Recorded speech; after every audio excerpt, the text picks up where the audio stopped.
राधे राधे भक्तों।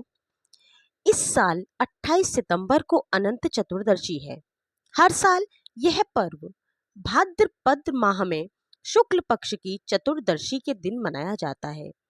अनंत चतुर्दशी भगवान श्री विष्णु की अनंत रूप में पूजा की जाती है, इसलिए इसे अनंत चतुर्दशी के नाम से जाना जाता है।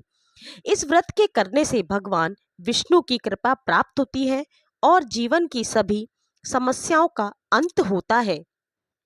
इस दिन विधि विधान से भगवान विष्णु की पूजा के साथ इसकी व्रत कथा भी सुननी और पढ़नी अवश्य चाहिए। तो आइए हम भी सुनते हैं अनंत चतुर्दशी व्रत की कथा। बहुत समय पहले एक तपस्वी ब्राह्मण था जिसका नाम सुमंत और उसकी पत्नी का नाम दीक्षा था।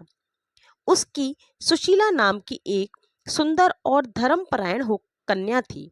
जब सुशीला कुछ बड़ी हुई तो उसकी मां दीक्षा की मृत्यु हो गई। तब उनके पिता सुमंत ने कर्कशा नाम की स्त्री से विवाह कर लिया। कुछ समय बाद ब्राह्मण सुमंत ने अपनी पुत्री सुशीला का विवाह ऋषि कौंडिल्य के साथ कर दिया। विवाह में कर्कशा ने विदाई के समय अपनी जवाई को ईंट और पत्थर के टुकड़े बांध कर दे दिए। ऋषि कौंडिल्य को यह व्यवहार बहुत बुरा लगा। वे दुखी मन के साथ अपनी सुशीला को विदा कराकर उसके साथ चल दिए। चलते चलते रात्रि का समय हो गया। तब सुशीला ने देखा कि संध्या के समय नदी के तट पर सुंदर वस्त्र धारण करके स्त्रियां किसी देवता का पूजन कर रही थीं।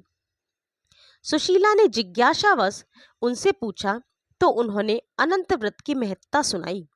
तब सुशीला ने भी यह व्रत किया और पूजा करके 14 गांठों वाला डोरा हाथ में बांधकर ऋषि कौंडिल्य के पास आकर सारी बात बताई। ऋषि ने गुस्से में उस धागे को तोड़कर अग्नि में डाल दिया। इससे भगवान अनंत का अपमान हुआ। परिणाम स्वरूप ऋषि कौंडिल्य दुखी रहने लगे। उनकी सारी संपत्ति नष्ट हो गई और वे दरिद्र हो गए। एक दिन उन्होंने अपनी पत्नी से कारण पूछा तो सुशीला ने दुख का कारण बताते हुए कहा कि आपने अनंत भगवान का डोरा जलाया है। इसके बाद ऋषि कौंडिल्य को बहुत पश्चाताप हुआ।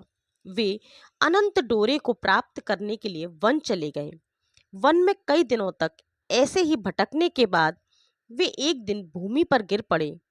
तब भगवान अनंत ने उन्हें दर्शन दिया और कहा कि तुमने मेरा अपमान किया, जिसके कारण तुम्हें इतना कष्ट उठाना पड़ा, लेकिन अब तुमने पश्चाताप कर लिया है। मैं प्रसन्न हूँ।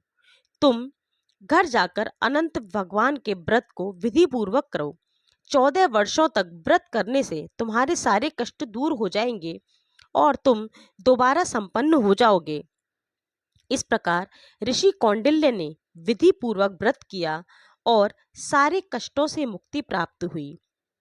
हे भगवान, हे हिंदू धार्मिक, हे भगवान विष्णु और आप सभी व्रतों की कहानियों के लिए हमारे चैनल को लाइक, शेयर और सब्सक्राइब अवश्य करें। राधे राधे। बोलिए श्री अनंत भगवान की जय।